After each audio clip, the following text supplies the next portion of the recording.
Hello everyone, welcome to Eclat IAS. आज हम करने वाले हैं टॉपिक इकोलॉजी। ये इन्वायरमेंट का चैप्टर 1 है। So let's start the topic. सबसे पहले हम देखेंगे what do mean by term ecology. तो इकोलॉजी जो है वो ग्रीक वर्ड ओक्योस से लिया गया है, जिसका मतलब होता है होम और प्लेस टू लिव। तो और लोगोस का मीन्स होता है स्टडी। तो ये ग्रीक वर्ड ओक्योस और लोगोस से मिलके बना है। इकोलॉजी है क्या? इकोलॉजी में हम स्टडी करते हैं डिफरेंट ऑर्गेनिज्म, उनका आपस में क्या रिलेशनशिप है और उनका इन्वायरमेंट साथ क्या रिलेशनशिप है। सो बेसिकली ऑर्गेनिज्म एक दूसरे के साथ कैसे इंटरेक्ट करते हैं और इन दोनों का इन्वायरमेंट के साथ क्या रिलेशनशिप है, इसी की स्टडी को जो है इकोलॉजी कहते हैं। अब क्वेश्चन है व्हाट इज़ इन्वायरमेंट। इन्वायरमेंट क्या होता है? Everything that surrounds or affect an organism during its lifetime is collectively known as its environment। जो भी चीज़ किसी भी एक पर्टिकुलर ऑर्गेनिज्म के चारों तरफ रहती है, उसके जीवन पर असर डालती है, वो सारी चीज़ों को कलेक्टिवली हम इन्वायरमेंट का नाम देते हैं। वो एक ऑर्गेनिज्म के चारों तरफ की कैसी सराउंडिंग है, उनका क्या प्रभाव पड़ रहा है ऑर्गेनिज्म के ऊपर, उसकी कलेक्टिवली लाइफ टाइम में जो चीज़ें अफेक्ट कर रही हैं, उन्हीं को हम इन्वायरमेंट कहते हैं। अब हमारा इन्वायरमेंट जो है दोनों बोथ लिविंग और नॉन लिविंग चीज़ों से मिलकर बना हुआ है। द लिविंग कंपोनेंट उनको बायोटिक कहते हैं और नॉन लिविंग कंपोनेंट को एबायोटिक कंपोनेंट्स कहते हैं। दोनों ही कंपोनेंट जो बायोटिक एबायोटिक कंपोनेंट्स हैं वो कंटिन्यूअस चेंज कर रहे हैं, कुछ भी स्टैटिक नहीं है। जो एबायोटिक कंपोनेंट है हमारे चारों तरफ और जो बायोटिक कंपोनेंट है वो कंटिन्यूअस चेंज में है, कोई भी चीज़ स्टैटिक नहीं है। इसी वजह से इन्वायरमेंट को डायनेमिक इन नेचर भी कहा गया है। Environment is dynamic in nature क्योंकि वो कंटिन्यूअस बदलता रहता है। अब एबायोटिक कंपोनेंट्स में क्या क्या चीज़ें आती हैं? Energy, radiation, temperature and heat flow, water हो गया, atmospheric gases, fire, gravity, topography, soil, जितनी भी ये सारी चीज़ें हैं ये हमारी एबायोटिक कंपोनेंट्स में आती हैं। और बायोटिक कंपोनेंट्स में हमारे green plants, non green plant, decomposer, parasite, symbiont, animal, man, ये सारे जितने भी लिविंग हैं वो सारे बायोटिक कंपोनेंट्स का हिस्सा हैं। अब हम बात करेंगे लेवल ऑफ ऑर्गेनाइजेशन की। इकोलॉजी में 6 अलग अलग तरीके के लेवल होते हैं जिनके बेसिस पे जित पूरी इकोलॉजी है उसे कैटेगराइज किया गया है। सबसे पहले यहाँ पर है इंडिविजुअल। इंडिविजुअल वो लिविंग बीइंग हैं जिनके अंदर कैपेबिलिटी होती है कि वो अकेले ही फंक्शन करें, इंडिपेंडेंटली फंक्शन करें, उन्हें किसी भी चीज़ की ज़रूरत ना हो, वो इंडिपेंडेंट हो अपने हर चीज़ के लिए, फूड, शेल्टर, जो भी चीज़ें एक लिविंग बीइंग को ज़रूरी होती हैं, उन हर एक फंक्शन और एक्टिविटी के लिए वो खुद पर ही डिपेंडेंट हैं, उन्हें कहेंगे इंडिविजुअल। अब नेक्स्ट है पॉपुलेशन। पॉपुलेशन क्या है? पॉपुलेशन बेसिकली ऑर्गेनिज्म का ग्रुप है और जो कि मोस्टली जो है सेम स्पीसीज से मिलके बना होता है। एक पॉपुलेशन के अंदर एक पर्टिकुलर सेम तरीके की स्पीसीज़ हैं, एक डेफिनेट एरिया और एक डेफिनेट टाइम इंटरवल के अंदर, उसी को पॉपुलेशन कहते हैं। सो यहाँ पे डेफिनेशन है, population is a group of organism mostly of same species in defined area during a specific interval of time. Guys अगर आप चाहो तो स्क्रीन रोक के स्क्रीनशॉट भी ले सकते हो इन सारी चीज़ों का, क्योंकि मैंने काफ़ी डिटेल स्टडी की है बुक्स की, उसके बाद ये सारे उसमें से जो इम्पोर्टेंट पॉइंट्स थे उनको निकाल के यहाँ पे मैंने प्रेजेंटेशन जो है ये रेडी की है। तो अगर आपके ये यूज़फुल हो तो आप इसे स्क्रीन रोक कर स्क्रीनशॉट भी ले सकते हो। ये आपके रिवीजन टाइम में काफ़ी आपको हेल्प करेंगी, क्योंकि ये छोटी छोटी चीज़ें होती हैं, इन सब की कंसेप्ट क्लैरिटी बहुत ज़्यादा ज़रूरी है, क्योंकि जब तक इन छोटे बेसिक्स चीज़ों की कंसेप्ट क्लैरिटी आपको नहीं होगी, आप बड़े बड़े क्वेश्चन सॉल्व नहीं कर पाओगे। सो हम क्या देख रहे थे? Level of organisation. यहाँ पे जो तीसरी लेवल है वो है कम्युनिटी। तो with in a community a group of species interact with each other. अब कम्युनिटी के अंदर क्या है? देखो, पॉपुलेशन के अंदर सेम टाइप की स्पीसीज थी, ठीक है, सेम टाइप की स्पीसीज़ का ग्रुप था। यहाँ पे वही अलग अलग सेम टाइप की स्पीसीज़ के कई सारे ग्रुप जो है आपस में इंटरैक्ट करते हैं एक पर्टिकुलर एरिया में, जो कि एक कम्युनिटी का निर्माण करते हैं। अलग अलग स्पीसीज़ के जो ग्रुप हैं वो इंटरैक्ट करते हैं आपस में और एक कम्युनिटी का निर्माण करते हैं। तो this is what community means. अच्छा, कम्युनिटी को दो टाइप्स में डिवाइड किया गया है on the basis of size and degree. Degree और साइज़ के बेसिस पर जो है जो कम्युनिटी है उसे मेजर टाइप और माइनर टाइप में डिवाइड किया गया है सॉरी।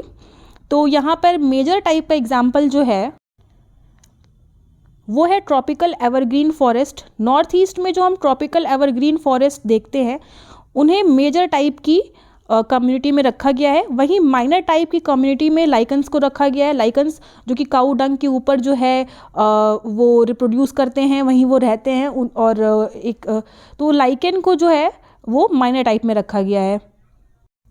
यहाँ पे आप देखो 6 लेवल के ऑर्गेनाइजेशंस हैं इकोलॉजी के। फर्स्ट इज़ इंडिविजुअल, ये है आपकी पॉपुलेशन ऑफ सेम स्पीसीज।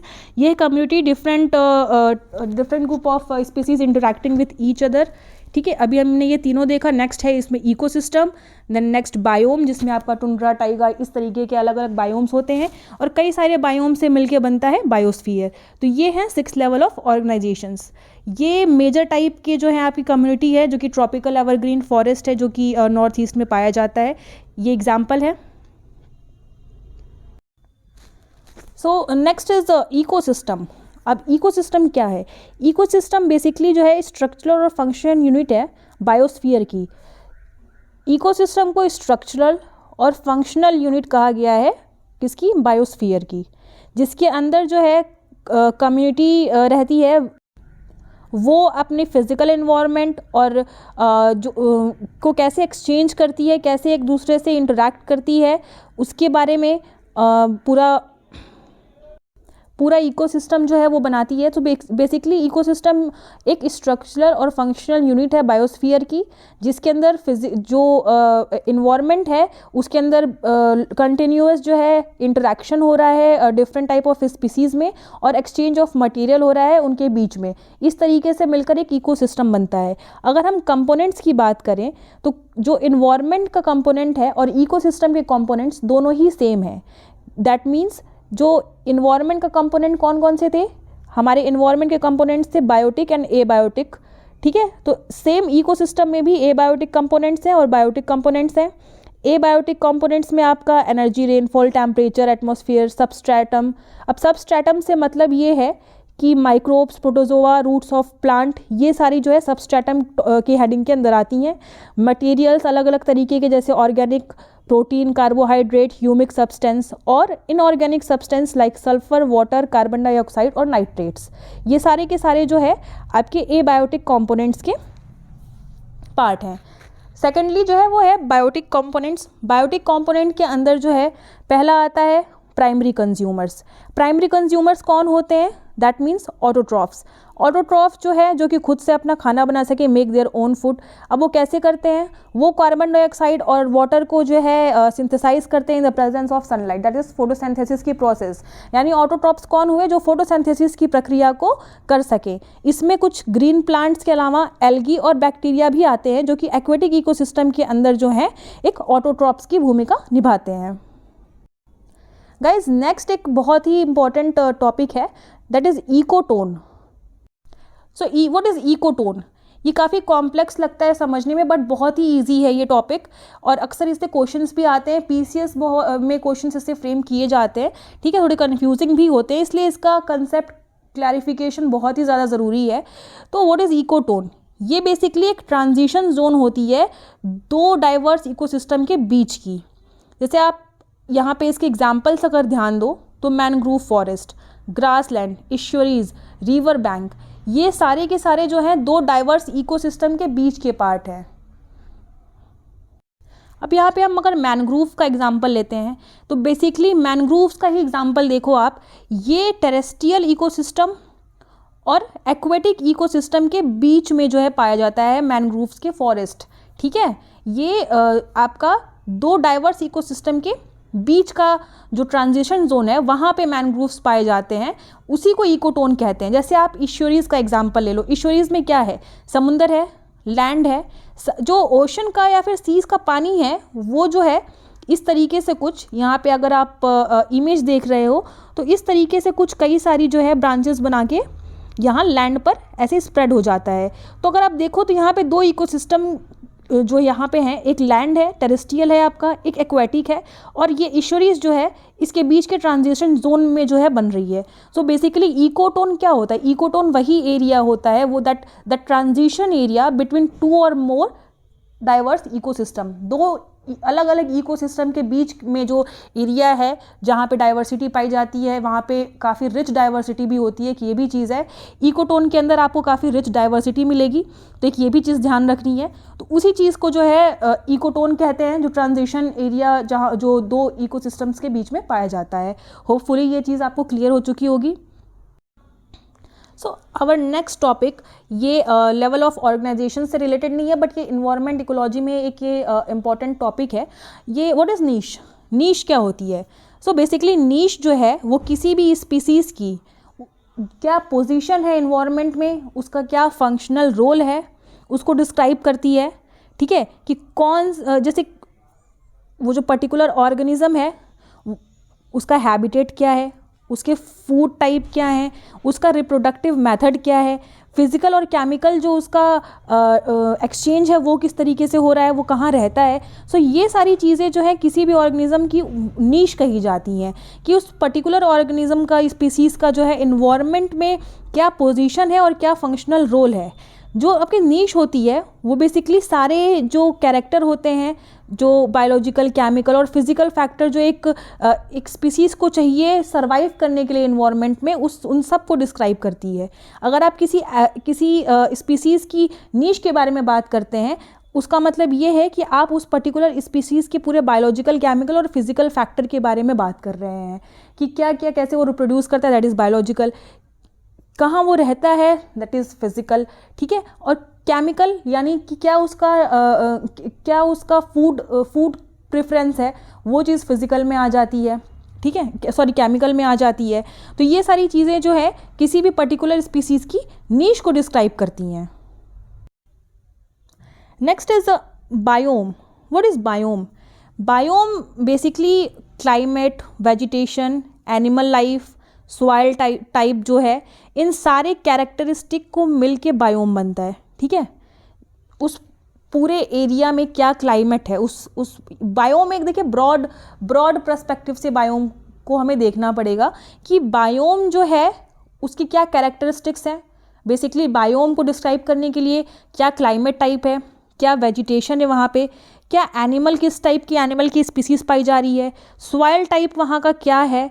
तो ये सारी चीज़ें जो है वो एक बायोम की कैरेक्टर है।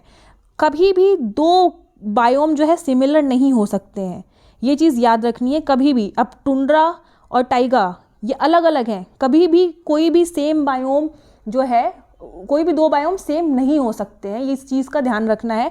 ऐसे कभी कभी स्टेटमेंट्स भी आ जाते हैं, अगर इजी क्वेश्चन आया है तो इसी में हम क्या कहते हैं, कंफ्यूज भी हो जाते हैं कि यार बायोम से क्वेश्चन आया था, वी नो बायोम, बट कभी कभी ये छोटे छोटे पॉइंट्स जो होते हैं वो हमसे दिमाग से स्किप हो जाते हैं, और जिसकी वजह से आंसर्स जो हैं हमारे एग्जामिनेशन में रॉन्ग हो जाते हैं। तो ये सारी चीज़ें हमें ध्यान रखनी है। The most important factor biome के बारे में ये है कि बेसिकली किस टाइप का बायोम बनेगा, किस टाइप का वो बायोम होगा, वो टोटली डिपेंड करता है कि वहाँ पे उस प्लेस पे टेम्परेचर और प्रेसिपिटेशन का रेट कैसा है। ठीक है, अगर आप क्या कहते हैं इक्वेटर के आसपास देखो तो वहाँ पे सनलाइट सही है, प्रेसिपिटेशन भी सही है, तो वहाँ का बायोम अलग होगा, वहाँ पे एनिमल, वहाँ पे स्पीसीज़ रिच डाइवर्सिटी होगी। ठीक है, प्लांट्स एनिमल दोनों की ही। लेकिन जैसे जैसे आप इक्वेटर से दूर ऊपर नॉर्थ की तरफ जाओगे तो वहाँ आप देखोगे कि टेम्परेचर काफ़ी कोल्ड है और प्रेसिपिटेशन का रेट कम है, तो उसका अफेक्ट जो है उस एरिया, उस बायोम पे काफ़ी पड़ता है। तो बायोम का जो मेन फैक्टर है वो बेसिकली प्रेसिपिटेशन और टेम्परेचर, यही दो फैक्टर हैं जो उसके बायोम को डिस्क्राइब करते हैं कि किस टाइप का बायोम होगा। बायोम के अगर हम एग्जाम्पल्स देखने चाहें तो ग्रासलैंड हो गया आपका, वेटलैंड हो गया, ठीक है, ट्रॉपिकल रेन फॉरेस्ट हो गया, टाइगा हो गया, टुंड्रा हो गया, दैट इज़ कोल्ड रीजन। ठीक है, तो ये सारे जितने भी हैं फॉरेस्ट, डेजर्ट, देख रहे हो, सब अलग अलग तरीके के, डेजर्ट अलग है, वेटलैंड एक अलग ही टाइप का बायोम है, ग्रासलैंड्स अलग हैं, सवाना जो है वो भी एक टाइप का ग्रासलैंड है। तो ये सारी चीज़ें जो हैं आपकी बायोम्स के अंदर आती हैं, और ये चीज़ एक ध्यान रखनी कि कभी भी कोई भी दो टाइप के बायोम जो है सिमिलर नहीं होंगे। So our last topic of ecology topic is biosphere. ये आपका लास्ट लेवल ऑफ ऑर्गेनाइजेशन है इन इकोलॉजी। तो बायोस्फीयर का मतलब ये होता है कि ये पृथ्वी का वो हिस्सा है जहाँ पर लाइफ एग्जिस्ट करती है, वो हिस्सा जहाँ पर लाइफ एग्जिस्ट करती है उसी को कहते हैं बायोस्फीयर। बेसिकली देखो, बायोस्फीयर क्या है ना कि एक काफ़ी इंटीग्रेटेड, ठीक है, और इंटरैक्टिंग जोन है जहाँ पर एयर, वाटर और लैंड तीनों जो है इंटीग्रेट कर रहे हैं। आप समझने की कोशिश करो बायोस्फीयर क्या होता है, ठीक है। यहाँ पे आप एग्जाम्पल में देखो, एटमॉस्फियर है, एयर, ये हो गया आपका हाइड्रोस्फीयर, वाटर एंड लिथोस्फीयर। इन तीन चीज़ों से मिलकर जो है बायोस्फीयर बना है। अब बायोस्फीयर कौन सा एरिया है? वो एरिया जहाँ पर लाइफ एग्जिस्ट करती है। लाइफ एग्जिस्ट करने के लिए क्या क्या चाहिए? एयर, वाटर और लैंड, ये तीन चीज़ चाहिए, यानी कि एटमॉस्फेयर, हाइड्रोस्फीयर और लिथोस्फीयर, ये मिलकर जो है आपका बायोस्फीयर बनाता है। So this was our last topic. I hope guys you like the videos and please like and subscribe the channel अगर आपके वीडियो किसी भी तरह यूज़फुल आई हो तो। एंड इसकी जो है मैं आगे भी पूरा इन्वायरमेंट का सिलेबस कवर कर रही हूँ, तो एक एक वीडियो जो है डेली आपको इस इन्वायरमेंट टॉपिक की मिलती जाएगी, जिसमें मैंने काफ़ी सिंप्लीफाइड करके और इम्पॉर्टेंट टॉपिक्स को जो है इंटीग्रेट किया है अपने पीपीटी में, और ये आपकी काफ़ी यूज़ में आएंगी। अगर आपको इसकी पीडीएफ भी चाहिए होगी तो प्लीज़ मुझे कॉमेंट में बता देना, तो मैं पीडीएफ जो है डिस्क्रिप्शन में पीडीएफ का लिंक डाल दूँगी। So thank you so much.